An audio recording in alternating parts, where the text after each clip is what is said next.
Welcome to the show. We are talking about what healing looks like after trauma. And as I talked about last week, there's a lot of grief that follows trauma.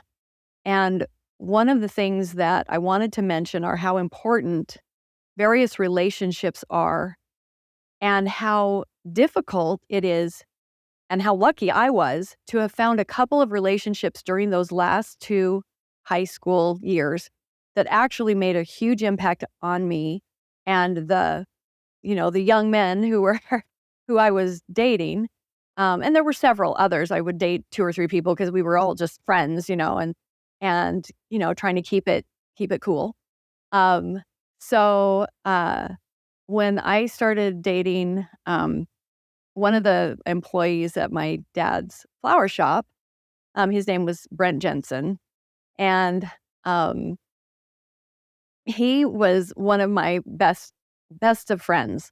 And I remember one time telling him, and I think we'd just been out doing something. I was like, "Brent, I have another date right after you," and he was like, "You're so funny, Jan," anyway, and I did, and he laughed, and anyway, he was that kind of person, like one of my best friends that I could laugh with about anything, and, so I just some of those relationships that were just really innocent relationships really helped me as well grieve sort of the process, and, the first stage really of grief is the shock of what you've just lost out on, you know? It's like the shock of who am I now?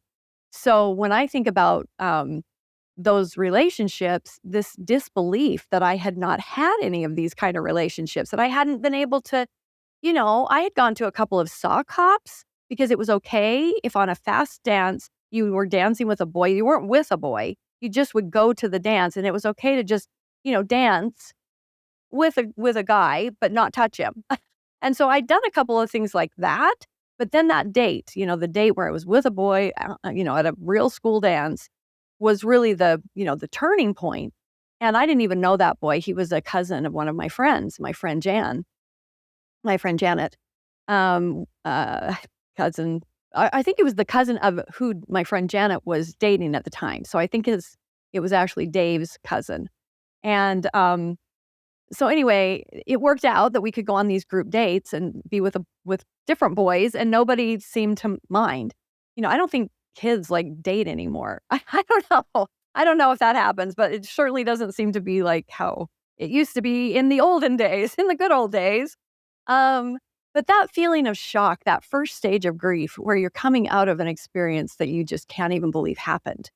And a lot of times, which definitely was true with me, there was a disbelief about what you have missed out on and what you're trying to catch up with. You're trying to catch up with all the things you didn't get to do. But there's also this real tendency to kind of reject or to minimize the reality of what happened to you. That's what shock is. Your body is literally kind of freezing in place, disbelieving what happened to you and putting distance between what happened, whatever that inciting, saying event moment is. It's putting, space between you. It's almost, again, the way that the body protects you, the brain protects you. So that bit of shock will often have you kind of reject or minimize what just happened, the event. And in doing that, I think that it put a lot of opportunity, because I was rejecting what had happened to me, and instead I was like looking for opportunities to make up for lost time. And so the several people that I went on dates with, it was Greg and it was Brent and it was Alan and there were so many people that were great dates and great guys that really helped me to kind of acclimate to the idea of having, a boy in my life. And so then when a boy that was a little bit older than me came into my life, his name was Roger, and he was such an important piece of my final, year in high school and the next year of my kind of going into college and that time in my life, because we really eventually we just were dating exclusively. And um, there was another guy kind of on the horizon that I had been dating, and his name was Clayton. And then he went on a mission, and I was writing letters and really thinking, oh, maybe this is the guy, and I'm still way too young and way too immature in my development to really know how to have one of these like kind of mature relationships at all, because obviously I haven't had any experience, and I have arrested development, and I'm a hopeless romantic at this point and pretty much have been until maybe not as much now as an adult. I've tried to work on that and realize that there is a difference between infatuation and real lasting love, and that it does change and grow. Trying to learn how to do that. But back then it was just those feelings that I never got to have, that twittery, infatuated feeling. It was just so much fun. So I had that a lot with a lot of different people. But then really truly it was Roger that was right in front of me. We could have so much fun together. He also was kind of a dramatist and a singer. We could sing together, which we did. He would play his guitar. I had that experience with someone who was so kind and so much fun. And that really was one of those lucky relationships that really helped me kind of find a way back into, okay, I can kiss a boy and it's okay if it feels good, because it did. And and it would be like something to look forward to. And luckily we were both kind of raised in the same way that, you wait for marriage to go to that other place, in your relationship. And so even though we pushed the boundaries a little bit, we actually were quite innocent, and it was a really wonderful time in my development to kind of catch up with all of those developmental things I'd missed out on. And so I really appreciate those relationships that led me, into college. And eventually I also served a mission for our church.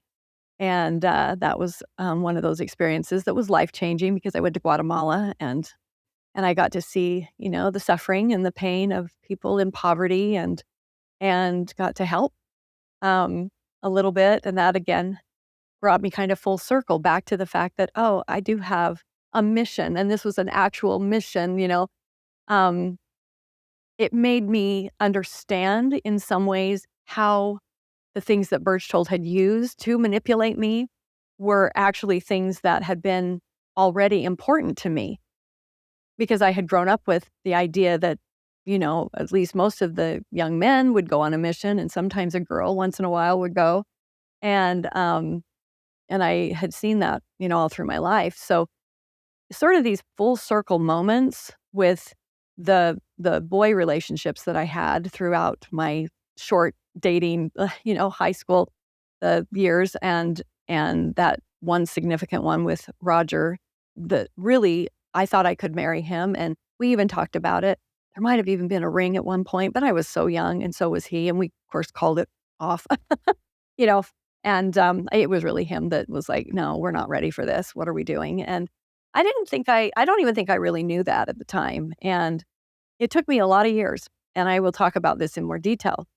But I think that after you've come through the shock phase, and for me, that distance between what had happened to me and minimizing what had happened to me, and just moving forward into, high school and life and all of the activities and dating, was actually probably a good stage of the grief process for me to catch up a little bit. Second phase of grief that you go through is the denial, where you actually are just really truly pretending that the loss, or that the change and what is happening or isn't happening, you know, is you're just pretending that it just basically didn't happen. And that really is what happened to me as I went into college. there was a lot of just denial. Like something would kind of come up and I'd be like, nope, that really was not that big of a deal. And it really doesn't affect me that much. And here I go. Let's get on with, my college years. Because several times, when people would ask me about it, I'd say, oh, it's in the past. I don't know. It was, the guy was crazy and I was dumb and it's over. It was kind of like that. That was the denial and pretending like, the loss that you experienced in your childhood just, didn't didn't actually happen.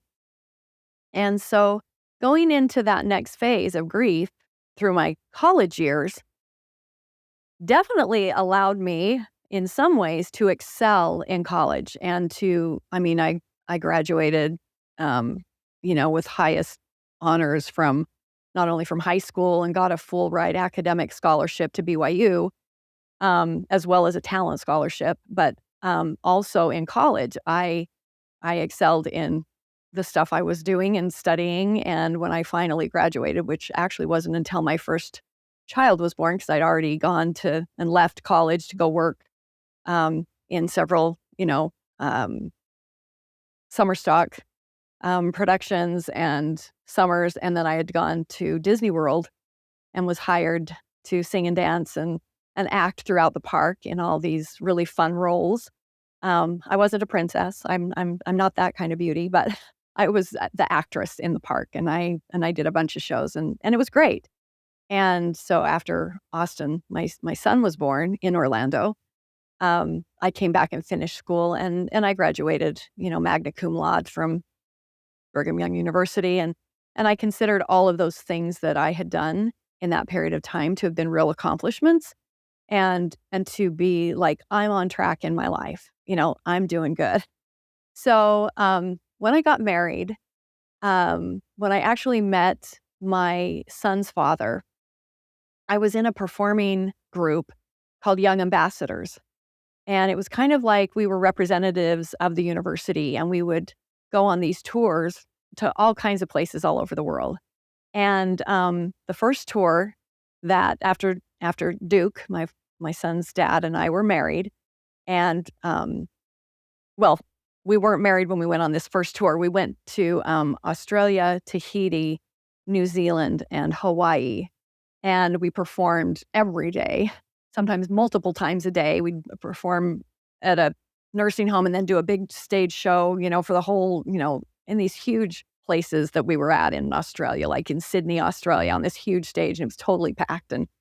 And we just had these amazing experiences. So again, my life feels like it's on track and I'm on a high and we're doing all these cool things. And I've met this guy in Young Ambassadors, and we both I've decided I'm going to go on a mission and he's going on a mission. And so we end up going into the mission home where you get training for your mission. Like, how do you talk to people in Spanish? Because I'm going to Guatemala. He went to Korea, South Korea. And that's where his mission was. And so we start, communicating. We were at the mission home. We'd see each other sometimes in the halls and kind of, oh, there he is, And we'd really had a really fun, we had dated for that pretty much that whole year. And then gone on this tour. And now we're going on a mission. And so we only passed each other in the halls a number of times during those couple of months that we were at the MTC, the Missionary Training Center. And then off we go. I go to Guatemala. He goes to South Korea. And we, serve our missions. And we write, do cassette tapes for each other, send them off, to these other countries, and write home. And, we don't have cell phones or computer access at that time. And so, it's slow, it's snail mail, slow, but we hear from each other, and we're still building this relationship, and everything seems like it's all on track. So I'm going to kind of leave it at that denial stage because I'm still in it. I'm still in the denial stage, even though I'm accomplishing a lot of great things.